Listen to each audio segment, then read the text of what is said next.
খায়র মান ক্বারা আল কুরআন ওয়া আমিলা বিমা ফিহি উলবিসা ওয়ালিদাহু তাজান ইয়াউমাল কিয়ামা। কোরআন ওয়ালার বাবা মায়ের মাথায়, পিতার মাথায় আল্লাহর পক্ষ থেকে কিয়ামতের দিন সেদিন নূরের টুপি পরানো হবে, যে টুপিটার এত জ্যোতি হবে সূর্যের আলো সেদিন ম্লান হয়ে যাবে। বলুন সুবহানাল্লাহ। আমরা কোরআন ভালোবাসবো ইনশাআল্লাহ। 3 নম্বর বলেছি কোরআনের উপর ঈমান। আল্লাহ বলছেন আল্লাযীনা আমানু বিআয়াতিনা ওয়া কানু মুসলিমিন, যারা কোরআনের উপরে পরিপূর্ণ বিশ্বাস করেছিল। 4 নম্বর ওয়া কানু মুসলিমিন, আর মুসলমান হয়ে যারা কবরে এসেছিল তাদের সম্পর্কে আল্লাহ বলছেন উদখুলুল জান্নাতা আনতুম ওয়া আযওয়াজুকুম তুহবারুন। তুমি ঈমান এনেছো, তুমি কোরআনের উপর বিশ্বাস করেছিলে, তুমি জান্নাতে প্রবেশ করো, আর যাওয়ার সাথে সাথে তোমার স্ত্রী তোমার পরিবারকে নিয়ে তুমি জান্নাতে প্রবেশ করো। সুবহানাল্লাহ বিহামদি। কোন নম্বর হলো? 3টি।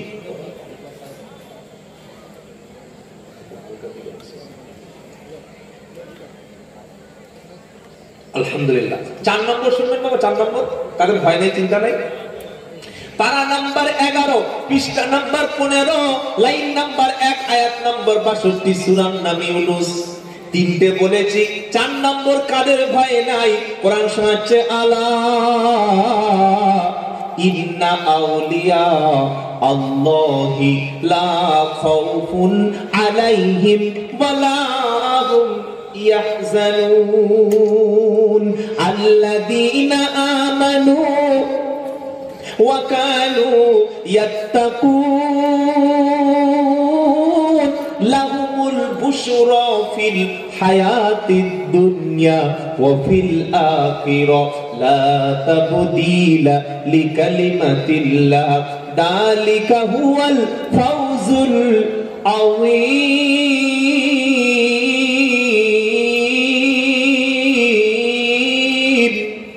আল্লাহু আকবার। যারা আল্লাহর ওলি, আল্লাহ বলছেন শোনো আমার বন্ধু যারা, আমার সত্যিকার প্রকৃত অর্থে আমার বন্ধু যারা, যারা আল্লাহর ওলি, তাদের কোনো ভয় নাই, তাদের কোনো চিন্তা নাই। জোরে হবে না? ওলি কারা? কারা ওলি? আমরা মনে করি ওলি হওয়ার জন্য 20 বছর জঙ্গলে যেতে হয়। অনেকে ভাবে ওলি হওয়ার জন্য বিবি বাচ্চা সব ছেড়ে দিতে হয়। আল্লাহ বলছে প্রকৃত ওলি তো তারা যাদের মধ্যে 2টো কোয়ালিটি থাকবে। প্রথম কি? আল্লাযীনা আমানু ওয়া কানু ইয়াত্তাকুন। প্রথম কোয়ালিটি হলো আমি আল্লাহ, আমাকে পরিপূর্ণ বিশ্বাস করবে যারা, প্রকৃত ঈমানওয়ালা হবে যে। আর 2 নম্বর হলো আমি আল্লাহর দেখে ভয় করবে যে, চলবে ফিরবে, খাবে ঘুমাবে, কথা বলবে, সব জায়গায় ভয় থাকবে কার?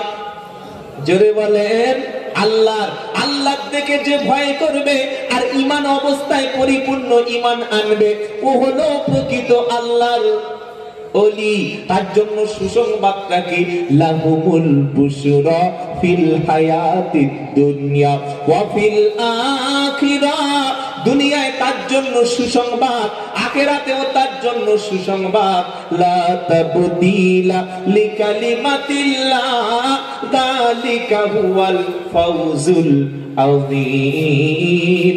আল্লাহ বলছেন আমার কথার, আমার হুকুমের, আমার বিধানের কোনো রদ বদল হয় না।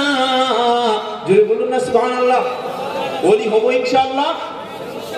পবিত্র আল্লাহর উপরে পরিপূর্ণ ঈমান, আর ঈমান আনার পরে আল্লাহর দিকে খৌফে ইলাহি। আজ থেকে মিথ্যা ছেড়ে দেব। কার ভয়ে? আল্লাহর ভয়ে। হারাম কাজ, হারাম রিলেশন, হারাম সম্পর্ক, হারাম ব্যবসা, হারাম চাকরি, হারাম গোপনের কাজ, হারাম অশ্লীলতা, সমস্ত যা কিছু আছে সব ছেড়ে দেব। কার ভয়ে? আল্লাহর ভয়ে। মুত্তাকি কি জানেন বাবা? ঈমানের উপরের জিনিস হলো মুত্তাকি। কেউ নাই সিসি ক্যামেরা নাই, ধরবে না, ধরা পড়বে না, ধরা পড়ার কোনো সুযোগ নাই, তারপরেও আমি সেই কাজটা করব না আল্লাহর ভয়ে। এটার নাম হলো তাকওয়া। এটার নাম কি? তাকওয়া। এমন জায়গায় কি একটা অপরাধ করছি, সেখানে গ্রামের কোনো মানুষ নাই, পুলিশ ইনভেস্টিগেশনে ধরা পড়বে না, কেউ কোনোদিন খবরও পাবে না, কিন্তু দেখছেন একজন, তিনি কে? আল্লাহ। এই ভয়ে যদি ওই পাপ থেকে ফিরে আসতে পারেন, আল্লাহ আমাকে দেখছেন, আল্লাহ আমার কাছে আছেন, এই ভয়ে যদি ফিরে আসতে পারেন, এটার নাম হচ্ছে পরেজগার, তাকওয়া, মুত্তাকি। হারাম, অবৈধ, খারাপ জিনিসকে সবসময় ছেড়ে দেওয়া, খারাপ জিনিসকে, হারাম জিনিস থেকে নিজেকে দূরে সরিয়ে নেওয়া। ইনশাআল্লাহ বলুন। 4 নম্বর হলো, নাম্বার 5, দাতা ব্যক্তি যারা, তাদের কোনো ভয় নাই। বলুন সুবহানাল্লাহ। আল্লাযীনা ইনফিকুনা ফিস সাররাই ওয়া আল্লাযীনা ইনফিকুনা আমওয়ালাহুম বিল-লাইলি ওয়ান-নাহার সিররাও ওয়া আলানিয়াতান ফালাহুম আজরুহুম ইনদা রাব্বিহিম ওয়া লা খাউফুন আলাইহিম ওয়ালা হুম ইয়াহজানুন। প্রত্যেকটা আয়াতের শেষে কি লাগানো আছে শুনতে পাচ্ছেন? আল্লাহ কত সুন্দর বলেছে।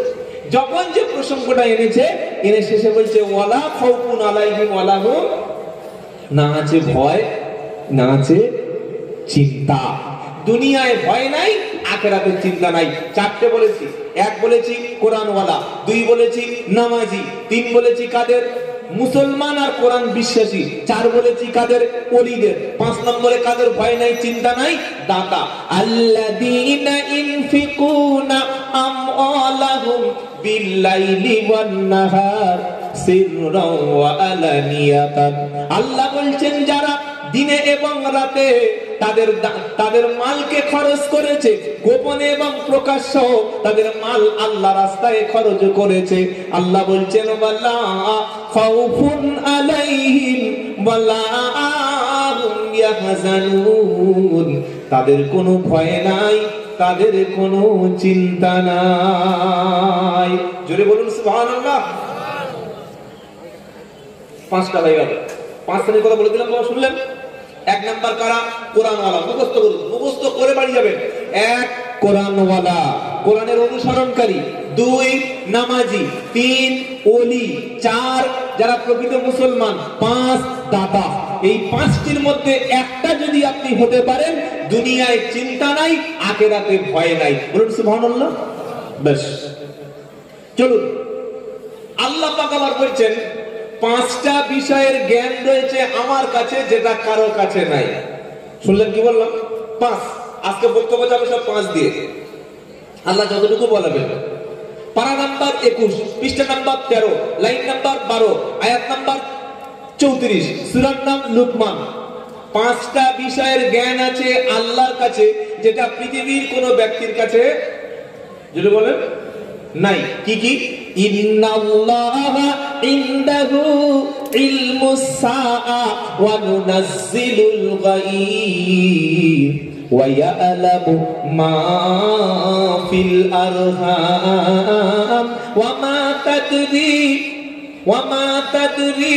তাকসিবু মাযা গাদা ওয়া মা তাদরি নাফসুম বিআইয়ি আরদিন তামুত ইন্নাল্লাহা আলীমুন খাবীর। যদি বলুন না সুবহানাল্লাহ। 5টা বিষয়ের জ্ঞান কার কাছে আছে? এজন্য আল্লাহ হলেন জ্ঞানী। আল্লাহ কি? জ্ঞানী, সবচাইতে মহাজ্ঞানী আল্লাহ। তোমরা রকেট আবিষ্কার করেছো, প্লেন আবিষ্কার করেছো, তোমরা চাঁদে যাচ্ছ, মঙ্গল গ্রহে যাচ্ছ, অনেক কিছু আবিষ্কার করছো। এই যে যা কিছু আবিষ্কার দেখছেন পৃথিবীর বিজ্ঞানীদের, আল্লাহ বলছেন আমার যা জ্ঞান, ওই জ্ঞানের ওয়ামা উতিতুম মিনাল ইলমি ইল্লা কলিলা, সামান্যতম জ্ঞান তোমাদের দিয়েছি, সামান্যতম। আল্লাহ কত বড় জ্ঞানী, সুবহানাল্লাহ। কোন জ্ঞানের শেষ নাই, মহাজ্ঞানী আল্লাহ, এত বড় জ্ঞানের অধিকারী। 5টি বিষয়ের জ্ঞান আছে আল্লাহর কাছে। আল্লাহ প্রথম বলল ইন্নাল্লাহা ইনদাহু ইলমুস সাআ, কিয়ামতের জ্ঞান আছে শুধু আল্লাহর কাছে। সুবহানাল্লাহ। কবে কিয়ামত হবে তার জ্ঞান পৃথিবীর কোন মানুষের কাছে নাই। তবে কিছু আলামত নবী হাদিসে বলেছেন, 30 জন মিথ্যাবাদী নবী দাবি না হওয়া পর্যন্ত কিয়ামত হবে না। উম্মতের মধ্যে থেকে 30 জন মিথ্যাবাদী লোক নবী দাবি করবে, তারপরেই কিয়ামত হবে। কিয়ামতের আরেকটা আলামত আল্লাহর নবী সাল্লাল্লাহু আলাইহি ওয়াসাল্লাম বলেছেন, কতক্ষণ পর্যন্ত কিয়ামত হবে না, যতক্ষণ পর্যন্ত ইহুদি এবং মুসলমানদের বিশাল একটা লড়াই না হবে। যে লড়াইয়ে ইহুদিরা লুকাতে চাইবে গাছের আড়ালে, পাথরের আড়ালে, ইহুদিরা, ইহুদি মানে কারা বুঝতে পারছেন? এই যে ইসরায়েল, যারা অকারণে কারণ ছাড়া নিরীহ, নির্যাতিত, ঘর ছাড়া অসহায় বাচ্চাদের উপরে নির্বিচারে বোম্বিং করছে, হাজার হাজার বিল্ডিং ধ্বংস করে ফেলছে, এই ইহুদি জাতি এমন সময় আসবে, আল্লাহর নবী বলেছেন, সেদিন তারা বাঁচার জন্য গাছের পিছনে, পাথরের পিছনে আড়ালে লুকাবে। গাছ আর পাথর সেদিন মুসলমানদের ডেকে বলবে, ও মুসলমান এদিকে এসো, এই একটা ইহুদি, ওই একটা ইহুদি।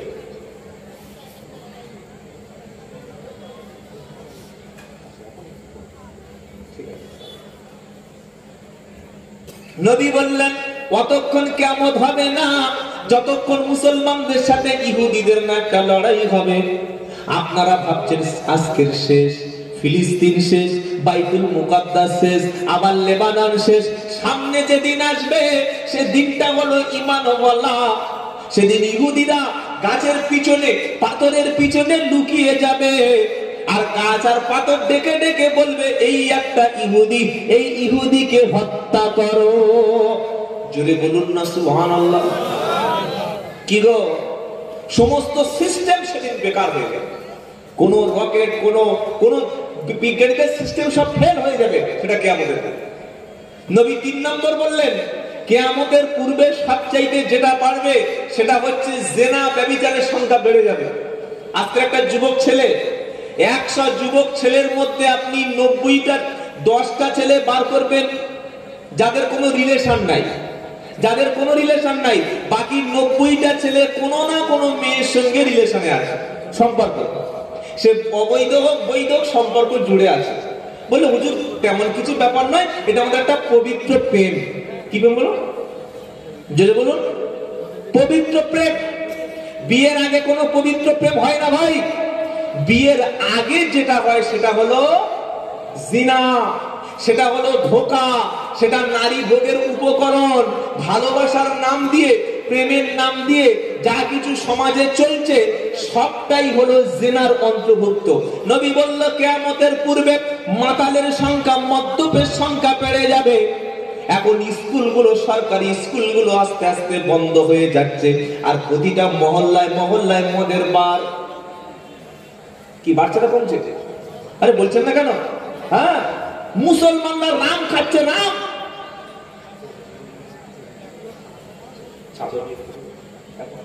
আচ্ছা, আপনাদের কাছে একটা রিকোয়েস্ট, আপনার বিরক্ত হচ্ছেন না তো? হ্যাঁ, আমাদের এই কমিটির পক্ষ থেকে আল্লাহর ঘর যে মসজিদ, ওই মসজিদের একটু কাজ বাকি আছে। কমিটির কিছু আমাদের সদস্যরা আছে, আপনাদের কাছে উঠতে হবে না, কেউ উঠবেন না, খালি পকেটে হাত দেবেন। চাদর নিয়ে আপনাদের কাছে যাচ্ছে, কথা শুনুন, আর তার ফাঁকে ফাঁকে বিসমিল্লাহ বলে যেটা উত্তম মনে করছেন সেটা দিয়ে দিন। ব্যাস, শুনলেন কি বললাম? উদ্দেশ্য আমার আল্লাহর জন্য, আল্লাহ সন্তুষ্টির জন্য। কমিটির ছেলেরা আপনাদের কাছে যাবে, একটু সহযোগিতা করবেন দিনের স্বার্থে, বলি ইনশাআল্লাহ। নবী 2 নম্বর বললেন, কিয়ামতের পূর্বে মদ্যপের সংখ্যা বেড়ে যাবে, মদ্যপ, মাতাল। স্কুলগুলো একদিকে বন্ধ করে দেওয়া হচ্ছে, সরকারি স্কুল, যার বাপের পয়সা আছে তার ছেলেটা বেসরকারি স্কুলে পড়াবে, আর গরিব মানুষের পয়সা থাকবে না, স্কুলেই পড়াতে পারবে না। গরিব মানুষ কি করবে? কম দামে 200 টাকার মদটা 50 টাকায় পাওয়া যাবে, 250 টাকার মালটা 30 টাকায় পাওয়া যাবে। মুসলমান খাবে, মাতাল হবে, আর বাড়িতে ফেরার সময় লটারির টিকিট কাটবে, অর্থ শূন্য হয়ে বাড়ি ফিরবে। এটা হচ্ছে না, হয় না? নাম্বার 3, নবী বললেন, ইলিম উঠে যাবে, ইলিম, জ্ঞান উঠে যাবে। কিভাবে ইলিম উঠবে? বাবা প্রত্যেকে একটু সহযোগিতা করেন আল্লাহর জন্য, যাচ্ছে আপনারা প্রত্যেক সহযোগিতা করেন। ইলিম উঠে যাবে। ইলিম উঠে যাওয়ার অর্থ হলো নবীজি বললেন কিয়ামতের পূর্বে কোরআন থাকবে কোরআনের জায়গায়, হাদিস থাকবে হাদিসের জায়গায়। কিন্তু বড় বড় ওলামাদের মৃত্যু ঘটবে, বড় বড় আলেমদের মৃত্যু ঘটার মাধ্যমে আল্লাহ তাআলা পৃথিবীতে ইলম শূন্য করে দেবে।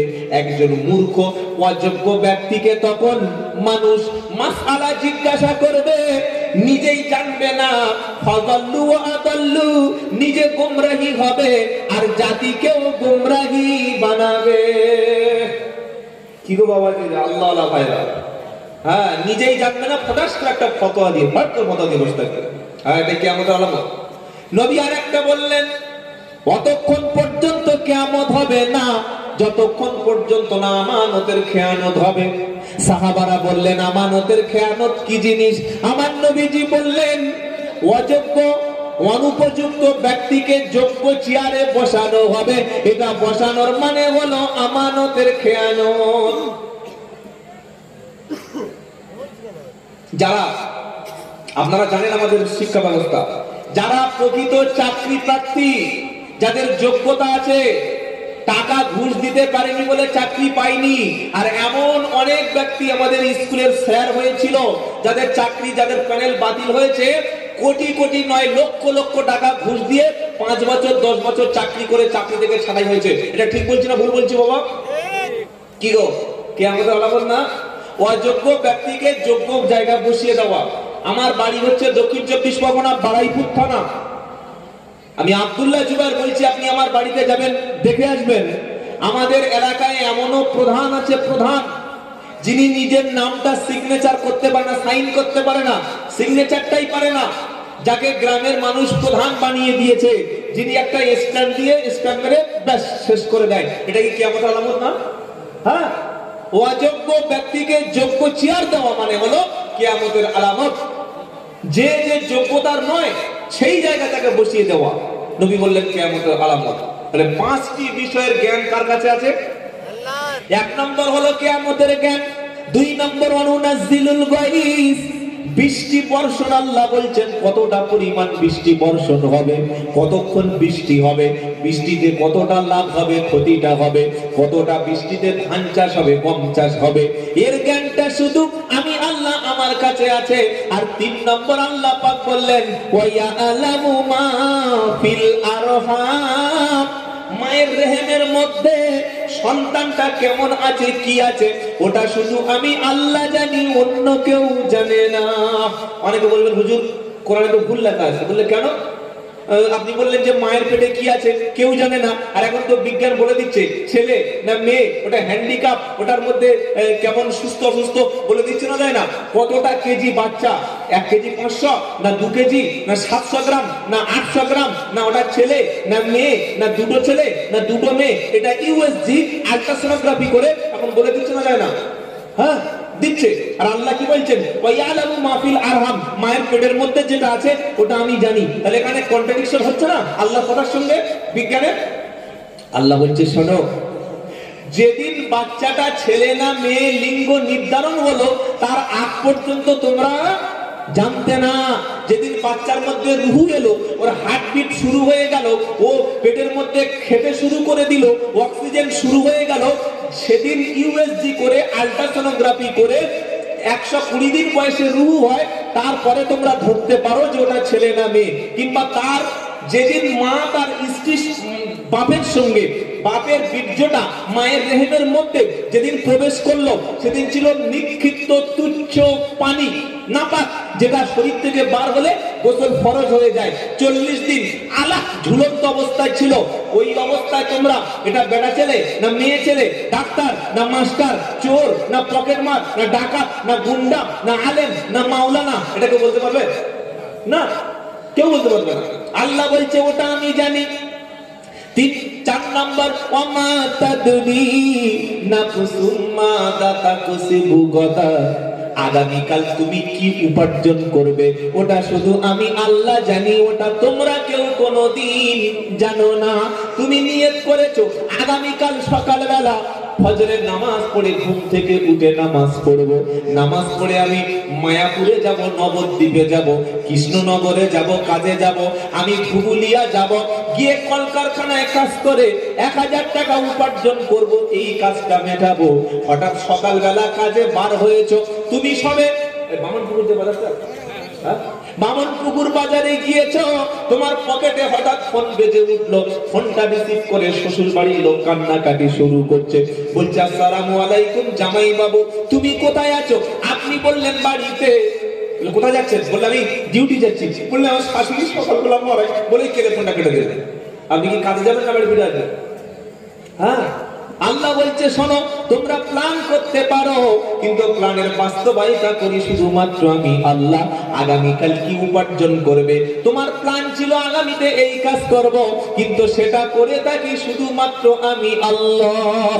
বলুন সুবহানাল্লাহ। আরেকবার আপনাদের রিমাইন্ড করিয়ে দিচ্ছি, রিমাইন্ড ওই একটু গেছে বাবা, একটু স্মরণ করিয়ে দিচ্ছি মসজিদের জন্য প্রত্যেকে যার কাছে যা আছে বিসমিল্লাহ একটু দিয়ে দেন। লিল্লাহি তাকবীর, লিল্লাহি তাকবীর। আল কোরআন। আর মায়েদের কাছেও গেছে, মায়েরা দান করে বেশি, করে না? করে না? হ্যাঁ, মায়েরা দান করে বেশি, মায়েরা সংসারে কাজ করে বেশি, আবার স্বামীর কাছে মারও খায় বেশি। কি খায় না? হ্যাঁ, কি কত ভালো মানুষ, তার সার্টিফিকেটটা বিবির কাছে পাওয়া যায়। আমাকে যত বড় বক্তা বলেন আর যাই বলে স্টেজে বসে দেন, আমি কি ভালো জিনিস আমার বউ জানে, আমার ড্রাইভার জানে। আর আপনারা যে কিরকম লোক বসে আছেন সেটা আমি তো বলতে পারবো না, আপনার বাড়ি গেলে বলতে পারবেন। সেজন্য আল্লাহ নবী সাল্লাল্লাহু আলাইহি ওয়াসাল্লাম বলেছেন, সেই ব্যক্তি আল্লাহর কাছে উত্তম যে তার পরিবারের কাছে, স্ত্রীর কাছে, ছেলেদের কাছে উত্তম। বলি সুবহানাল্লাহ। বাবাজিরা, আল্লাহ আল্লাহ ভাইরা, নামাজ, কালাম, রোজা, তাসবিহ, হজ, যাকাত এগুলো করবেন, কিন্তু পরিবারের বন্ধন নষ্ট করবেন না। ভাই ভাইয়ের সঙ্গে সম্পর্ক নষ্ট করবেন না, বোনের সাথে সম্পর্ক নষ্ট করবেন না। আত্মীয়তার সম্পর্ক ছিন্নকারী কখনোই জান্নাতে লা ইয়াদখুলুল জান্নাতা কাতিউ। আত্মীয়তার সম্পর্ক ছিন্নকারী ব্যক্তি জান্নাতে যায় না। এখন নামাজ বেড়েছে, দিন বেড়েছে, দাওয়াত বেড়েছে, মেহনত বেড়েছে, মসজিদ বেড়েছে, খানকা বেড়েছে, পীরও বেড়েছে, মুরিদও বেড়েছে, কিন্তু আগের মতো আত্মীয়তার সঙ্গে সেই সম্পর্ক নাই। আল্লাহ সম্পর্ক মজবুত করে দিয়ে সকলে বলি আমিন। তাহলে আগামীকাল কি উপার্জন করবে এটা কে জানেন? আল্লাহ। 4 নম্বর। 5 নম্বর আমার আল্লাহ বলছেন, ওয়ামা তাদরি নাফসুম বিআই আরদিন তামুত। বান্দা, কার মৃত্যুটা কোন জায়গায় হবে ওটা শুধু আমি আল্লাহ জানি, ওটা পৃথিবীর অন্য কোন ব্যক্তি জানে না। কে কোথায় মরবে, কার মৃত্যুটা কোথায় হবে, ও মরবে না বলে বাড়িতে মাথায় হেলমেট নিয়ে গেছে, সবে হেলমেটটা খুলে রাস্তার পাশে চৌত্রিশে দাঁড়িয়েছে, গাড়িটা থেমে স্ট্যান্ড দিয়ে নামছে, পিছন থেকে একটা 407 এসে এমন ভাবে মেরে দিয়েছে পুরো বডিটা পিষে গেছে। আল্লাহ বলছে, মরণটা ওখানে লিখেছিলাম, তুমি কখনো জানতে না। আহা, কার মৃত্যু কোথায় হবে এটা কে জানেন? এই 5টি বিষয়ের জ্ঞান আছে কার কাছে? 5টা হয়ে গেল বাবা। চলুন, কিয়ামতের দিন প্রশ্ন হবে 5টা। কটা? যে বলেন, 1 নম্বর প্রশ্ন হলো, তোমার যৌবনটা তুমি কোন কাজে ব্যয় করেছো? সেজন্য যুবক যারা এসেছো, আল্লাহ রাসূল তোমাদেরকে অনেক ভালোবাসতো। যৌবনটা হেফাজত করো, যৌবনের সংরক্ষণ করো। আমার নবী বলল, 7 শ্রেণীর ব্যক্তি কিয়ামতের দিন আরশের তলায় ছায়া পাবে। তার একটা হলো ওয়াসাবুন নাসাফি ইবাদাতি রাব্বি। ওই যুবক যার যৌবনে বয়সটা, জওয়ানি বয়সটা, ইয়ং বয়সটা আল্লাহর ইবাদতে ব্যয় করেছে, হাতে মদের বোতল তুলে নেয় না, অনেক নারীর প্লবন, নারীর দিকে ফিরে তাকায় না, হারাম রিলেশন থেকে নিজেকে সরিয়ে নেয়, হারাম কাজ থেকে নিজেকে বাঁচিয়ে নেয়, এটা শুধুমাত্র করে আল্লাহর ভয়ে। আর যে ব্যক্তি আল্লাহকে না দেখে ভয় করে, তার জন্য রয়েছে আল্লাহর জান্নাত। বলুন সুবহানাল্লাহ। ইন্নাল্লাযীনা ইয়াখশাউনা রাব্বাহুম বিল গায়বি লাহুম মাগফিরাতু ওয়া আজরুন কাবীর। 29 নম্বর পারা, 2 নম্বর পৃষ্ঠা, একদম উপর থেকে 2 লাইন নিচে 12 নম্বর আয়াত, সূরার নাম সূরা মুল।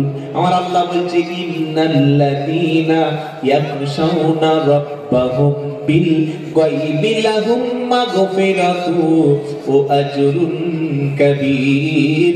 নিশ্চয়ই যারা আল্লাহকে না দেখে ভয় করেছে তাদের জন্য রয়েছে আল্লাহর পক্ষ থেকে ক্ষমা এবং মহান পুরস্কার। বলুন সুবহানাল্লাহ। কিয়ামতের দিন যৌবনের হিসাব হবে, কোন কাজে তুমি ব্যয় করেছিল। আজ তো বিয়ের আগেই মা হয়ে যাচ্ছে, বিয়ের আগে যৌবনের স্বাদ মিটিয়ে নিচ্ছে, বিয়ের আগে শারীরিক সম্পর্ক করছে।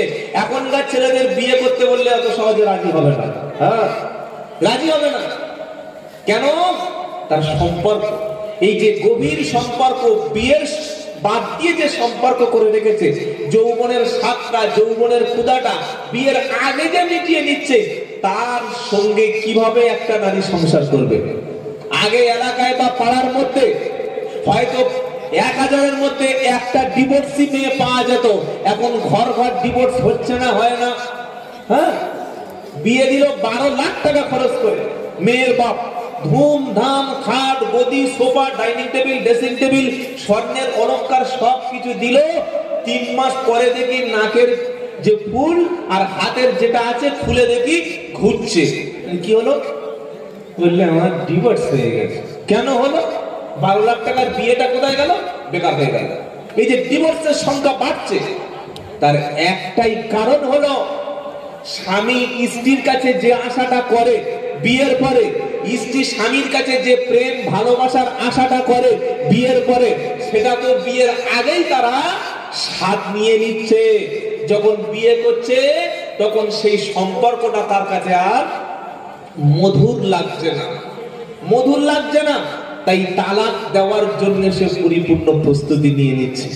সেজন্য আল্লাহর নবী বললেন, যৌবন বয়সের যুবকদের ইবাদতটা আল্লাহ বেশি পছন্দ করেন। বলুন সুবহানাল্লাহ। 2 নম্বর, কিয়ামতের দিন প্রশ্ন হলো, তোমার গোটা জীবনের, সারা জীবনের হিসাব আল্লাহর কাছে দিতে হবে। তুমি গোটা জিন্দেগিটা কিভাবে পার করেছিলে বলো। 3 নম্বর প্রশ্ন হলো, তুমি সোর্স অফ ইনকাম কিভাবে করেছিল বলো। বিল্ডিং বানিয়েছিলে, ঘর বানিয়েছিলে, জমি জায়গা কিনেছিলে, এই টাকা পয়সা সম্পত্তিগুলো পাহাড় যে তুমি বানিয়েছিলে, তোমার আয়ের উৎস কি ছিল বলো। তুমি কি হালাল ভাবে মাল কামিয়েছো, না সুদের টাকায়, ঘুষের টাকায়, অন্যায় জুলুম করে তুমি বিশাল বড় বিল্ডিং বানিয়েছিলে।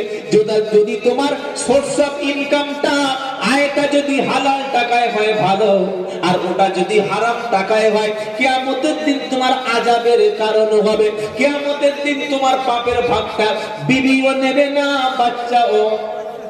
ولا تزر وازرة وزر أخرى وإن تدع مثقلة إلى حملها لا يحمل منه شيء ولو كان ذا قربى। 22 পারা সূরা ফাতিরের 18 নম্বর আয়াতে আমার আল্লাহ পাক বলছে, কিয়ামতের দিন কেউ কারোর পাপের ভাগটা বহন করবে না। শুনছেন বাবা? কেউ কারণ পাপের ভাগ দেবে না।